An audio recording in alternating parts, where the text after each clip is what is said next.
In this lesson, we're going to look at the scripting functions available for manipulating vision windows and navigating between windows.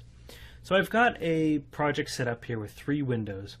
I've got an orange window and a green window that are both main windows, as well as a pop-up window.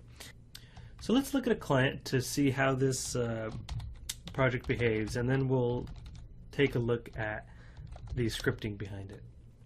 So when we open up the project, the startup window opens, the green window, and it's a main window, which just means that start maximize is equal to true. And if we hit this swap to green button, we swap over to the green window, and you can see that we only have one window open. So swapping from orange to green not only opened green in orange's place, but it closed the orange window. By contrast, when we open the pop-up window, we now have two windows open. So opening a pop-up window clearly doesn't close the green window, it just opens an additional window. And you can see that the pop-up window knows exactly who opened it. So if I go back to orange and open the pop-up window will say opened by orange, and that's done by parameter passing. We'll see that when we look at the scripting. The pop-up window also has the ability to swap the main windows behind it. So you can see that this pop-up window can perform the swap, which is a different way of swapping than these buttons, and we'll see that in just a second. So let's switch back to the designer and take a look at how all of this works. So the first thing, the swap buttons on the orange and green windows that swap to each other are very simple. They simply call system.nav.swap2. So here I am on the orange window, and my swap button just says swap to green window. And on the green window, it's just going to say swap to the orange window. Now, swapping involves two windows. You have the window you're swapping from and this window you're swapping to. But you'll notice that this function only takes the window you're swapping to. It doesn't need the window you're swapping from. And the way that works is that Ignition expects most projects to be configured in such a way that there's only ever one main window open at a time. The reason is that having multiple main windows open at once is really just a waste of resources. If you ever end up in a situation where you have more than one main window open, you can only see one at a time, so it's probably a mistake anyhow.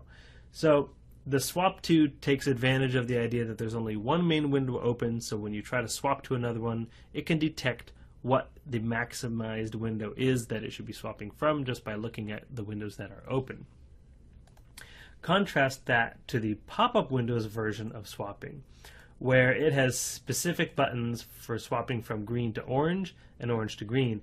And these ones, instead of calling the swap to function, they call the swap window function, which does the same thing, except that it explicitly takes the two windows to swap to and from. And this can be important for a number of reasons. You might have a docked north header window that's swapping out the main windows beneath it, or you might be swapping pop-up windows, right? You might have set up maybe a wizard type of setup that has a number of pop-up windows that need to swap into each other and seem like a seamless sequence of windows. Because swapping isn't inherently something that only main windows should do. Any window can swap into another window. All swapping is closing one window and opening another one in the same position that the first one was in. Now you'll also notice that this pop-up window has a label that says opened by. And when we when we opened the pop-up window, the opened by could tell which of the main windows had opened the pop-up.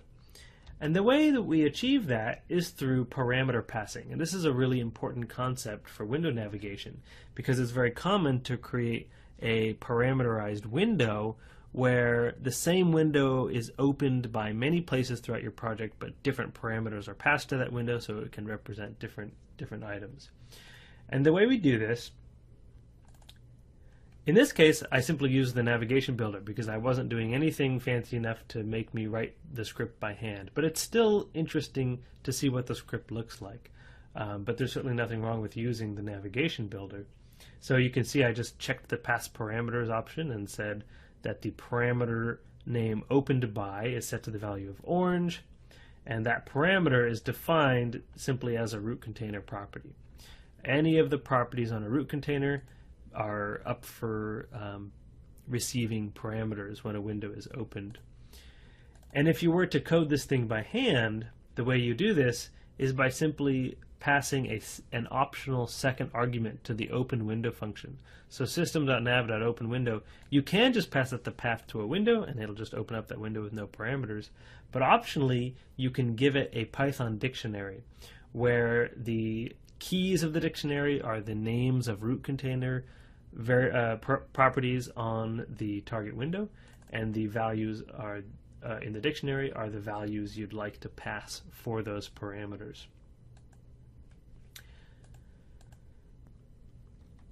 And in closing, I'd just like to mention that if you're ever trying to come up with some sort of fancy navigation system, you might want to take a look at all of the other functions available in the system.nav library. There's a number of options in there for getting the windows that are open.